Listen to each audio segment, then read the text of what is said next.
Bonsoir à tous, il est bien 20h, vous êtes bien sur Watch, donc vous êtes bien sur Andromag. Salut tout le monde, je suis ravi de vous accueillir, c'est Mathieu Dos Santos pour le 26e épisode de Andromag. Ouais, des fois j'alterne un petit peu les intros, parce que il y en a qui le font, donc j'essaie de faire pareil.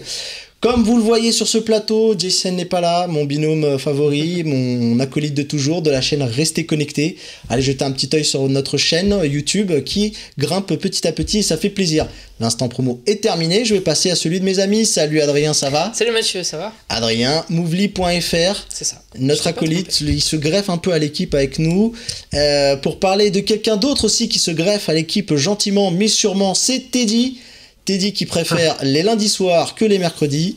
Donc, ouais. Salut Teddy. Ouais, ça doit être mon 5e ou 6e Andromag consécutif. Je crois que j'ai été transféré à l'insu de mon plein gré en fait. Oui, Andromag, il se passe un truc, c'est bizarre. Ouais, mais tu t'éloignais un peu d'Android et il fallait que je te ramène. Et puis bon, des fois, ça fait un petit peu plaisir de faire rager Ellie et Gilles. Donc bon, on va pas bouder son plaisir. Voilà. Et il est revenu et cette fois-ci, il est à l'heure. C'est ça qui est bon.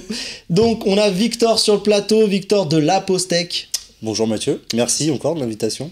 Eh ben écoute, on trouvait qu'on n'avait pas dit assez sur OnePlus 5, donc on va te recuisiner ce soir. Donc il va falloir tout nous dire à la veille du lancement, puisque c'est demain que sortira ce OnePlus 5. T'es dit que j'ai pas présenté l'école des fanboys, mais ça c'est bien marqué derrière. Par contre, le plus important, les lutins du Phénix. Quoique, l'école des fanboys, c'est important quand même, hein, t'es dit. Je sais que le lutin du Phénix c'est important, mais tu sais, il y a quand même, on peut mettre plusieurs choses importantes ensemble. Ah mais tout à fait, mais tu sais, c'est tout un écosystème, hein. Tout est lié en fait. Tout est lié, tout va ensemble. Tout fonctionne ensemble. À la régie, notre ami Benji, que je lui fais un bisou, voilà, je le dis, tu vois, je me tente des trucs, on continue de progresser sur Watch et on va passer au sommaire. Adrien, qu'est-ce qu'on a de beau ? Eh bien écoute, on va commencer par parler du Honor 9, qui a été annoncé en Chine. Ensuite, Vito va nous parler de DVMap, un nouveau malware sur Android. Non, c'est moi qui vais en parler. C'est toi finalement. Voilà, parce que je voulais du OnePlus 5 qui m'a dit non. Eh bah, très bien. Et ensuite, écoute, on va parler du Pixel 2 avec Teddy. Et j'imagine l'Essential Phone pour toi, Vito. On va se le partager. Voilà. Je pense. Et on termine avec le Samsung Gear VR qui est 2017. Là, les amis. Voilà. Le 2017.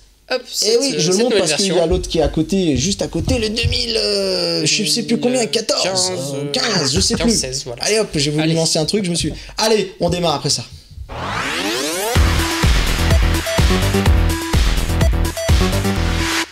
Mais on va revenir très sérieusement à notre actualité, hein, parce que j'ai vu, là j'ai fait au moins 2 minutes 30 pour une intro, c'est une catastrophe. Allez, le Honor 9, qui a été déjà annoncé en Chine, parce que ça qui est bien avec Honor, c'est qu'on n'a pas besoin d'attendre des leaks et des fuites et des machins, on attend qu'il sorte en Chine, et on sait à peu près ce qu'on aura pour nous. Voilà, il sort en Chine d'abord, ensuite 2-3 mois après, on va l'avoir en France. Donc écoute, là ce qu'on va présenter du coup, c'est le Honor 9. Donc le Honor 9... change un petit peu son design, mais pas tellement. Il va reprendre ce qu'on avait sur le P10, ça veut dire le capteur biométrique à l'avant. On dirait un enfant du Honor 8 et du P10. C'est ça. On garde le dos en verre du Honor 8, sauf qu'il sera légèrement plus incurvé. Donc il parle d'un dos en verre 3D au lieu d'un 2.5D. Tu sais quoi, on a une toute petite vidéo, on va en profiter histoire d'avoir un petit visuel sur le... Voilà. Et il y a des chats en plus dedans, donc c'est vendeur sur la lettre.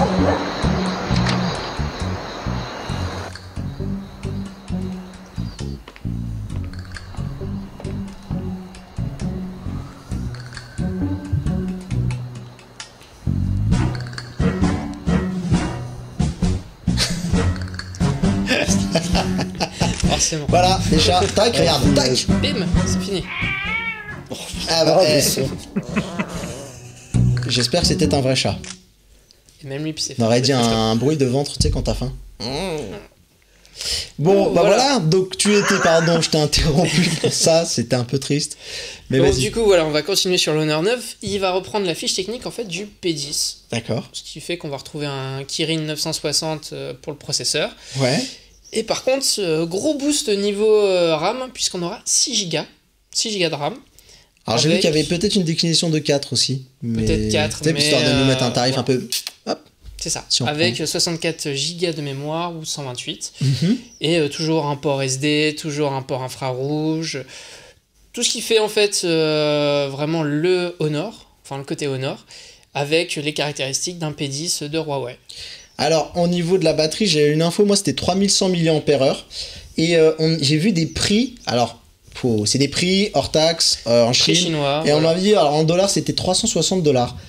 Ça va être compliqué si ils nous le sortent à plus de 500 €. Mais c'est ce qui risque d'arriver. Non, vraiment, non, tu penses pas? Si tu veux, tu auras le Honor 8 Pro qui lui est déjà à 450-500. Ouais. Plutôt 500. Même plus. Il a 549, ouais, parce d'accord. que ça avait crié dans les chaumières. Forcément, le Honor 9, si tu veux, il va être légèrement moins cher. Parce que de toute manière, Honor casse les prix sur son vraiment haut de gamme. Donc je pense à 450, c'est pas déconnant de le voir à ce prix-là. D'accord, Teddy, tu le sens toi, ce Honor 9 à 450? Bah, c'est-à-dire que après, je leur souhaite bon courage pour vendre des P10, quoi. Parce que là, pour le coup, c'est un P10 réussi, en fait, Honor 9. C'est toujours après, il y a quand même le truc du avec design, tu vois, peut-être le côté ultra vitré qui plaît peut-être pas à tout le monde, tu vois. Parce que c'est souvent ça, en fait, ce que nous disent Honor et Huawei, le discours, c'est genre, on n'a pas la même cible, les gens qui vont pour du Huawei P, c'est en général, ils essaient de draguer les gens qui sont sur l'iPhone, en général, et qui veulent plus prendre un iPhone pour changer, et les Honor, c'est plus pour les geeks, voilà, et les laveurs de vitres. Voilà. Là, oui, pour le coup, vu que c'est du verre à l'arrière, oui. Mais J'ai vu la blague qui arrivait juste après pour Teddy, tu vois, il y a eu un décalage, c'est là que tu vois un peu le décalage de... Ah ouais, c'est ça. Voilà. Bon, est-ce qu'on a fait le tour sur ce Honor 9? Parce que ça fait... on a perdu beaucoup de temps. Enfin, voilà, en tout cas, sur le capteur photo, ça sera la même chose, donc 13 mégapixels couleur et 20 mégapixels monochrome. Et on va avoir une puce audio hi-fi. Donc ça, pour avoir enfin un vrai DAC, vraiment du pur son. D'accord. Et il est toujours question d'un port jack sur l'appareil. Ce qui a plus sur l'iPhone, hein. Ni le DAC, ni le port jack. C'est ça. Ça rime en plus, c'est beau. Donc voilà, on a fait le tour dessus. Normalement, il arrivera en France, enfin, il sera annoncé en France d'ici 2-3 mois. 2-3 mois, Oui. Il y a quelque chose qui me dit, moi, que vers le 29, là, il y a un événement qui se prépare à Berlin. Il y a un événement à Berlin. Est-ce que ça va être ça? On ne sait pas, hein. On va pas... Mais je spécule, moi, là-dessus. Voilà. Bon, on verra bien de toute façon. N'hésitez pas à nous dire, vous, dans les commentaires, hein, sur Twitter, avec le hashtag Andromax, ce que vous pensez de Honor et notamment de sa montée de prix. Est-ce qu'ils vont continuer depuis le Honor 8 Pro à continuer à progresser dans les prix ou pas? Et puis, n'hésitez pas, hein, à nous suivre un petit peu partout, parce que j'en profite, j'en ai pas parlé au début de l'émission, il y a les podcasts qui sont là pour ça sur iTunes ou sur Podcast Addict. On va croire que je lui fais de la pub à Podcast Addict, mais je crois qu'il est français, donc ça serait que mérité, et en plus c'est une très bonne application, et bien sûr, hein, on va continuer à nous suivre sur les box avec les chaînes qui sont juste en bas. Allez, on enchaîne, on va parler justement d'un malware maintenant. Donc il y a... la société assez connue Kaspersky Lab, qui a prévenu Google d'ailleurs le 25 mai, qui a eu il y a un code malicieux qui se traîne un petit peu, et c'est un malware qui est capable d'ailleurs de router un appareil et d'injecter un code malicieux. Alors en gros, qu'est-ce que c'est le root pour ceux qui ne connaissent pas? L'idée c'est, imaginez-vous sur votre smartphone, avoir un compte qui aurait les pleins pouvoirs de modifier un petit peu tout ce qu'il a envie sur la partie système, des choses sur lesquelles on n'a peut-être pas trop accès, voilà. Donc il y a les bidouilleurs, les célèbres bidouilleurs qui aiment rajouter des petites fonctionnalités, alors je dis célèbres bidouilleurs, mais il y en a qui sont pas célèbres, et qui routent leur appareil, et là, pour le coup, ce code va tenter de router l'appareil d'une manière, et si ça fonctionne, il va être capable d'injecter du code malicieux sur les bibliothèques système. Donc là, on va toucher à tout ce qui est partie machine virtuelle dans Android. J'ai pas envie de faire très très compliqué. Voilà. Et Benji qui m'envoie des bêtises, les parties intimes, d'accord. Ok. D'ailleurs, ce malware, il a trouvé une voie de passage via une application. C'est donc une application qui s'appelle Color Puzzle, je crois. On a la petite photo, hein, Benji. Je l'ai pris, j'ai juste oublié de me le noter. Voilà. Donc Color Block, qui aujourd'hui, rassurez-vous, j'ai été regardé, n'existe plus donc sur le Play Store.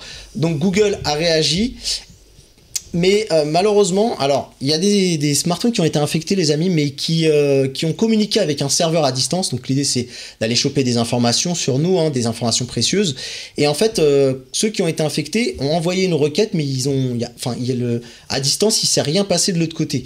Donc on se demande si c'est pas les prémices d'une attaque plus importante qui arrive. C'était un peu un bêta test entre guillemets. Mais voilà, autant vous dire qu'il faut rester donc très prudent, hein, n'essayez pas trop d'installer ce qui se trouve hors Google Google Play Store. Et on voit que même Google s'arrache les cheveux jour après jour pour contrer toutes les attaques, les amis. Je vous propose qu'on passe au sujet suivant. Je pourrais vous parler. Alors, allez, est-ce qu'on met un antivirus sur son smartphone, oui ou non? Non. Sûrement pas. Non. Voilà. Les antivirus, à part alourdir un petit peu le système, c'est pour nous un gage qui sera pas forcément, qui va pas être très sécurisé, surtout si vous vous amusez à installer des APK, c'est-à-dire les fichiers qui permettent d'installer des applications. Voilà. Si tu veux, on peut faire encore plus simple. Ton antivirus n'a pas les droits root. Il peut pas désinstaller une application. Il peut pas bloquer l'application. Donc, il sert à rien. Il va te dire, attention, il y a une application mauvaise. Voilà. Mais c'est à toi de faire la démarche de la désinstaller. De la prévention, mais c'est une fois que de toute façon vous êtes infecté, c'est fini. Voilà. Allez, on passe à des sujets bien plus importants. Et là, Teddy, tu vas nous parler du Pixel 2. Andy Rubin, le papa d'Android, sort son... Non. Bonne nuit. Allez, je vous laisse. Allez, ça c'est le sujet d'après. Voilà. Là, on va parler de Google même. Allez. Google qui nous sort, qui prépare dans les coulisses le Pixel 2. Voilà. Et Benji qui se marre, qui se bidonne. Voilà. Bien. Bon, après, les deux smartphones dont on va parler ont un point commun, c'est que pour l'instant, ils ne sont pas disponibles en France. Le Pixel, le premier du nom, n'est pas sorti officiellement. On espère du coup que le deuxième le sera, parce que en fait, il y a eu des fuites via GFX Bench sur les caractéristiques que devrait avoir ce Pixel XL2. On les voit ici à l'écran, donc avec à noter une définition de 2560 par 1312 pixels, ce qui veut dire que ça fait un ratio en 18/9 comme on le trouve sur le LG G6. Donc a priori, par déduction, on peut imaginer que ça sera un écran borderless et avec un design assez sympa, on l'espère. Et puis, sur le plan technique, tout ce qu'on trouve sur les smartphones haut de gamme de 2017, avec le Snapdragon 835, 4 Go de RAM, 128 Go de stockage, et l'appareil photo qui semblerait être le même que celui du Pixel premier du nom, puisque de toute façon, il était très réussi, il faisait de très très belles photos. Donc voilà, après tout ce qu'on sait sur ce Pixel XL2. Maintenant, je ne sais pas exactement quand est-ce qu'il sera présenté, mais la fiche technique, elle fait envie. Et puis d'imaginer que Google se mette aussi sur les rangs de ces smartphones comme on a là avec le Samsung S8 ou le LG G6 sur des écrans allongés en 18/9 et borderless, qui est la tendance du moment. C'est assez excitant, je veux dire. Et c'est aussi une très bonne nouvelle parce que pour ceux qui prennent ce type d'appareil, forcément, le Pixel, c'est un petit peu maintenant la référence des développeurs et ça va pousser les développeurs à faire des applications qui soient compatibles avec ce format d'écran.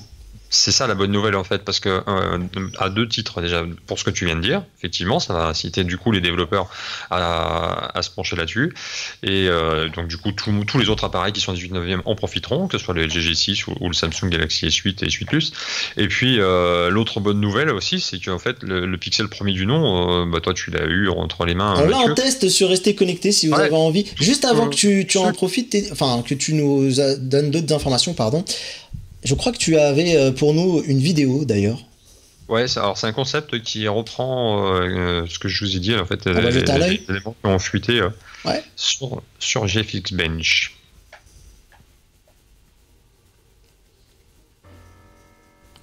Alors, on va regarder un petit peu ce que vaut cet appareil. Donc voilà, en gros, c'est un concentré de toutes les rumeurs modélisées sur un appareil en 3D.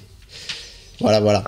Je vois Victor qui fait la gueule, étant un fan de OnePlus. Il sent encore la douloureuse arriver avec ces fameux écrans qui commencent à envahir tout le marché. Que restera-t-il pour OnePlus ? Non, mais ce que je trouve dommage, c'est que Samsung a bien réussi à faire du borderless. Alors que là, par exemple, tu vois, sur le concept, il y a un gros problème. C'est que le diamètre de ta courbe de ton téléphone n'est pas le même que l'arrondi de ton écran n'est pas le même que l'arrondi de ton smartphone en fait, ce qui fait que ça fait un peu une rupture design en fait. Je sais pas si vous voyez ce que je veux dire. Si, je vois ce que tu vois les coins, voilà, putain, chercher le mot, les coins de ton écran sont pas les mêmes en diamètre que les coins de ton téléphone. Et je trouve que niveau design, c'est moche. Enfin, je préfère le Samsung pour le coup. Alors attention à ce que je veux dire, je préfère le Samsung. Pour le coup, c'est bien arrangé, c'est bien fait. Tu peux y aller. J'ai prévenu OnePlus de leur dire de te regarder. Tu peux y aller, vas-y. Non, mais c'est beaucoup mieux fait que ce genre de prototype. Ou même par rapport au G6, je trouve que Samsung a beaucoup mieux réussi le borderless, quoi. Là, bon, c'est vrai que... Mais le borderless, c'est un designer qui s'amusait à faire une petite vidéo. Donc... Il y en a eu sur le OnePlus aussi, des designers. Ouais. Mais le borderless, je vais vous en reparler après, parce que pour moi, ni le LG G6 ni le Samsung Galaxy S8 ne sont des smartphones borderless, donc voilà. tac, et ça c'est balancé. Je vais expliquer ça après. Voilà, donc ça c'est fait. Donc bon, bah tu voulais nous dire autre chose par rapport à ça, pardon Teddy. Juste très rapide, en fait, c'est que le Pixel qui était sorti donc, il y a quelques mois, qu'on n'a pas vu en France, mais que toi tu as quand même eu la chance d'avoir entre les mains, tous ceux qui l'ont testé, moi j'en ai vu plusieurs, et j'ai vu le tien de test, j'en ai vu d'autres, tout le monde s'accorde à dire que c'était un excellent appareil. C'est le meilleur test que j'ai fait. Voilà, et que la seule chose, à la limite, qu'on pouvait trouver un peu dommage, c'est que le design était d'une banalité assez affligeante. Donc là, s'ils arrivent à faire un truc bien gaulé, tout en ayant donc les caractéristiques qu'on a citées avant, franchement, ça peut être intéressant, et du coup, j'espère qu'il sortira en France. Et j'en profite juste, parce que tu t'en reviens sur mon test du Google Pixel, pour remercier encore The Eye Collection, le YouTuber qui a eu la gentillesse de me prêter ce Pixel. D'ailleurs, quand il veut le reprendre, il peut, voilà. Mais sinon, il est très bien à la maison, et tout se passe bien. Non, mais maintenant il est sur BlackBerry, tu vois, il est amoureux. Bah, c'est vrai. Lui-même comprendra cette private joke, et ceux qui nous suivent sur l'école des fanboys comprendront cette private joke. Et ceux qui auront vu ma vidéo sur BlackBerry comprendront cette joke. Voilà, on a tout dit. On va passer d'ailleurs à un autre téléphone borderless, il est borderless celui-là ou pas alors? Ah, celui-là, oui, il est borderless. Parce que pour moi, un borderless, si vous voulez, j'ai eu le premier smartphone borderless qui était présenté dans le monde. J'ai le seul modèle qui était en Europe, c'était celui-là, le Sharp Aquos Crystal. Un borderless, c'est quoi? Alors là, malheureusement, il est éteint parce que je ne l'utilise plus en ce moment, donc la batterie est déchargée. Mais il n'y a pas de bord sur 3 des 4 côtés. Sur le Samsung Galaxy S8, il y a des bords sur les en haut et en bas. Il y a des barres en haut, en bas. Très fin, certes, mais il y a des bords. Alors que là, sur l'Essential Phone, il n'y en a pas. Il n'y en a pas. Et, voilà. On va rappeler un petit peu le Essential Phone. Donc c'est Andy Rubin, le papa d'Android, qui est parti de chez Google et donc qui a décidé de se lancer dans son aventure. Il a commencé à monter un petit peu son concept. Ils se sont posé des questions avec lui et des amis en se disant qu'est-ce qu'ils pourraient apporter de leur côté au niveau des smartphones. Ils trouvaient que ça devenait un petit peu trop compliqué, qu'il y avait pas mal de choses. Alors j'ai perdu le terme, c'est moche, mais qu'il y avait pas mal donc justement de contraintes à avoir, de compromis à faire. Et il voulait un petit peu revenir un petit peu sur ce marché. Donc voilà, il nous propose l'Essential Phone. Teddy, je vais te laisser commenter. Alors ça, c'est moi qui ai pris le site web de Essential Phone, qui est vraiment très très bien fait.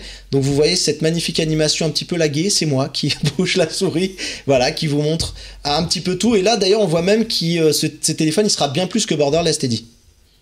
Oui, et puis alors le truc qui est vraiment sympa, qu'il a réussi à faire par rapport au Sharp, parce que le Sharp, il était lui borderless, mais il avait un gros inconvénient, c'est que du coup, le capteur photo se retrouvait en bas, ce qui fait que quand tu voulais faire une photo, il fallait le retourner comme ça, quoi. Bon, tu t'y fais au bout d'un moment, mais c'est pas un truc super ergonomique, quoi. Alors que là, sur l'Essential Phone, ce qu'ils ont fait, c'est que le capteur photo, ils l'ont laissé à son emplacement initial, comme on le trouve sur les autres smartphones, simplement, et comme il est au milieu de l'écran, il est intégré dans la barre de notification, et c'est vrai que le milieu de la barre de notification sur Android, c'est très rare qu'elle soit utilisée de toute façon. Donc ils ont choisi cet emplacement pour mettre le capteur photo, et du coup, il s'utilise pour faire des photos comme un smartphone, tout ce qu'il y a de plus normal, tout en étant borderless, et ça, c'est les premiers à avoir réussi cette performance, et j'avoue que ce design, c'est vraiment ce que j'aimerais voir moi sur l'iPhone 8. D'accord. Victor, pardon. Peu importe. Voilà, c'est ton pseudo, ça va être dur, il va falloir m'y faire. C'est pas grave. Je suis désolé. Du coup, ce fameux capteur, alors Teddy nous dit qu'il est sur la barre de notification qui est très peu utilisé, mais il faut savoir qu'en général, quand on regarde une vidéo, notamment sur le S8, on peut maximiser la taille justement de la vidéo. Ouais. Est-ce que ça va pas poser de problème? Qu'est-ce que tu penses d'ailleurs de ce fameux appareil? Alors, moi en fait, là c'est mon point de vue plus professionnel, mais il y a un truc qui est hyper important, c'est qu'il est fait en titane et en céramique. On l'a vu juste avant, un tout petit peu avant. Du coup, il supporte bien les chocs normalement. Alors théoriquement, ouais. Théoriquement. Mais c'est surtout que niveau qualité de fabrication, c'est quand même, c'est une première. Il n'y a aucun smartphone qui a fait ça. Il y avait le OnePlus X, il y avait un dos céramique et certains Xiaomi, mais je trouve qu'il a fait. En fait, le problème, c'est qu'on l'a déjà vu ce design avec le Xiaomi Mi Mix, des choses comme ça. Je trouve que pour le coup, c'est pas non plus. On va dire que l'écran borderless, c'est pas le truc le plus radical de ce téléphone. C'est pas pour moi la. En fait, le borderless, pour moi, c'est pas une killer feature, même en 2017, personnellement. Je trouve que c'est pas un truc qui va me faire aller vers un smartphone. D'accord. Franchement. Moi, il y a d'autres trucs qui m'intéressent le plus. Déjà, les matériaux, franchement, titane, céramique, c'est du jamais vu sur un smartphone. Ça coûte très cher à faire, c'est très compliqué à produire, notamment la céramique. Justement, d'ailleurs, le prix de l'appareil, il est assez agressif. Hein. Tu l'as le prix, toi? Je l'avais noté, je crois que c'est 799. 700. Ouais. Alors non, attends. 699 $. Voilà, et il va apparaître juste en bas. Regarde-moi cette petite transition. Bim. Au lancement, t'as la caméra 360 d'offerte, et donc, enfin d'offerte pour $50 de plus, quoi, au lieu de $150. Donc, bon, c'est pas mal une petite caméra à 360 à ce prix-là. Modulaire. Oui, modulaire. Ça se prend, moi je trouve que ça se prend. Quand tu regardes surtout le prix de la Gear 360, alors il faudra comparer. À mon avis, on n'est pas sur la même. Je pense pas qu'on est au même niveau. Pour $50, je trouve que quand tu es dans ces sphères de prix, clairement. Bon, allez, $50, tu te laisses aller, tu dis je le prends. Sans taxe, hors taxe. La seule chose qui est un petit peu dommage, c'est parce qu'en fait, là, quand on regarde toutes les specs, quand on regarde le hardware, aussi bien que le software, on se dit que finalement, c'est un petit peu l'état de l'art du marché. Donc, on s'attendra à ce qu'il soit presque parfait, disons comme ça. Sauf que bon, les premiers tests qui sont apparus sur les sites américains montrent déjà que pour ce qui est de la photo, par exemple, il n'est pas très très bon apparemment. Ça, oui, c'est quand même alors dommage, on a des exemples à te montrer, voilà. Alors, de ce qu'on a vu, mais là, à mon avis, c'est un proto, c'est impossible que ce soit. C'est même pas un proto, là, ils ont pris un. Ouais, ils ont pris un phone, c'est pas possible. C'est un truc pas fini. Adrien, qu'on n'a pas entendu sur le sujet. Ah, vas-y, pardon, t'es dit, tu voulais finir. Non, juste, faudra voir du coup les tests des versions définitives, parce que la photo, c'est quand même le truc, l'usage maintenant, le plus important. Ils peuvent pas se foirer autant sur le. Qu'est-ce que t'en penses, Adrien? Globalement, j'aime beaucoup cet écran, si tu veux. Le fait d'avoir la caméra intégrée comme ça sur l'écran, je trouve ça juste génial. Après, je suis déçu parce que tu vois, c'est le papa d'Android. Il propose rien de nouveau sur l'OS. Non, c'est ça. Moi aussi, tu dis, c'est le mec qui l'a créé de A à Z, si tu veux. Et il n'est pas capable de te proposer une killer feature en plus dans ton téléphone qui fait que. Tu sais quoi, j'aurais même voulu qu'il fasse un fork d'Android. Pour le coup, tu vois, qui repense Android avec tout le background qu'il a maintenant dessus et qui fasse un fork, tu vois. Voilà. Mais il n'en a pas parlé d'ailleurs. Faut lui laisser un peu de temps. Il a juste dit, voilà, enfin, il y a un système dessus, mais parce qu'ils ont sorti aussi un boîtier pour la maison. Exactement. Et en fait, apparemment, il tourne sous Ambient OS, en fait, apparemment, qui est une version. On a une photo, Benji. Aucune info. Enfin, je sais pas, moi j'ai vu aucune info sur cette Ambient OS. C'est un truc un peu. Voilà, exactement. Mystique, quoi. Voilà, ils en parlent pas encore beaucoup dessus, mais. Ambient OS, enfin en tout cas leur petit boîtier un peu comme Google Home et tout ça. Alexa, il m'a l'air juste génial. J'ai oublié de le poser, mais en gros il a un écran, ce que n'a pas le Google Home. Il est assez élégant, je trouve. Et en fait, en gros, là par contre où Andy Rubin communique, c'est vraiment, il repense aussi, il va vers un peu la même politique qu'Apple, c'est-à-dire que vos données restent vos données. C'est plutôt une bonne approche. Je me demande comment il va faire ça avec Android. Ça me paraît un peu compliqué à gérer, mais en tout cas, c'est ce que lui nous propose. Benji l'a retrouvé, magnifique. Voilà à quoi ça ressemble. Alors, le truc que vous voyez normalement au-dessus, c'est l'écran. Mais en fait, c'était une animation sur le site web. Donc, impossible de le choper, l'écran. En fait, j'arrivais pas à choper la partie écran. Donc, voilà. Mais en tout cas, je le trouve très, très élégant. On dirait un pad de chargement induction, quand même. Ouais. Un petit peu, ouais. Allez, c'est sur ce troll magnifique et sur un produit non OnePlus qu'on va parler maintenant du Gear VR. C'est parti.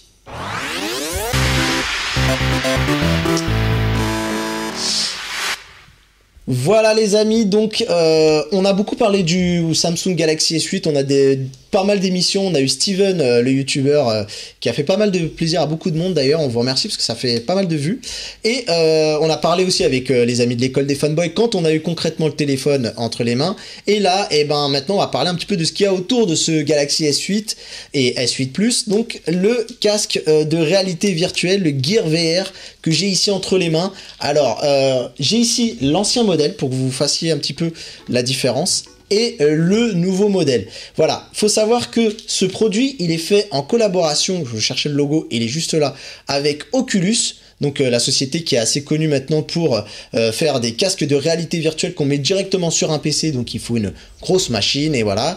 Et ils se sont associés à Samsung pour nous produire donc ces casques VR que vous voyez ici. Alors la différence avec l'ancien modèle, alors on va peut-être rappeler à quoi ça sert d'ailleurs, peut-être pour commencer, c'est on plug donc tu mets ton téléphone à l'intérieur, voilà, on ouvre, on va plugger à l'intérieur le téléphone en le pluguant ici directement, tac.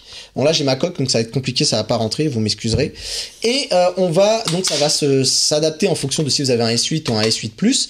Et même je vais aller au-delà de ça, c'est que ce casque il est compatible avec le S6, le S6 Edge, le S6 Edge Plus et le S7 et le S7 Edge et le S8 et S8 Plus. Je vais y arriver. Parce que quoi? Bah écoute, tu sais quoi, c'est plutôt ingénieux de leur part. Alors je vais peut-être pas me risquer de vous le faire ici, tu vas peut-être pas le mais casser. En fait il y a un... Bah attendez, je vais tenter, allez hop, on va voir. Ça marche pas. Alors là, c'est ouvert. Voilà, on peut retirer ici la connectique pour justement y mettre, oui, tu as bien raison, de montrer ici la connectique en micro USB, puisque maintenant, vous le savez, la gamme S8 est équipée de l'USB type C, et ça, c'est très très ingénieux. Moi, j'avais celui-ci, j'avais le S7, j'espérais qu'il y avait le même système, et ben non, ça marche pas pour celui-là. Donc voilà, en termes de nouveautés, alors, rapidement sur les deux casques, il y a d'abord le champ de vision qui a été amélioré. Ici, on est sur un champ de vision de 96 degrés. Voilà, c'est-à-dire que la surface d'écran, elle va jusqu'à 96 degrés. Alors que sur le nouveau modèle, ils ont été un petit peu plus loin, 101 degrés. Au niveau du poids, le nouveau, il pèse un petit peu plus lourd, 345 grammes contre 318. Il est un peu plus volumineux.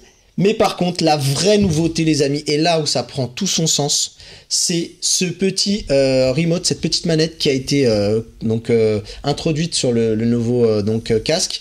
Et franchement, ça change toute l'expérience, quoi. Parce qu'en fait, avant, sur l'ancien modèle, on avait tendance à justement naviguer avec, sur le côté, ici, il fallait naviguer avec son doigt ou appairer une manette Bluetooth, c'était envisageable.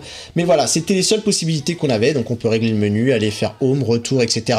Ils ont gardé ce système parce qu'en fait, ils vendent, je pense, le casque seul.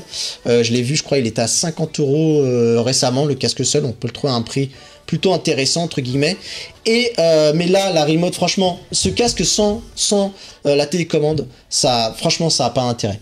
Et on s'éclate, il y a pas mal d'applications, je me suis beaucoup amusé avec, parce que moi c'est un produit que je suis depuis un petit moment, hein, donc comme vous l'avez vu, j'avais le S7 et même le S6 avec le casque.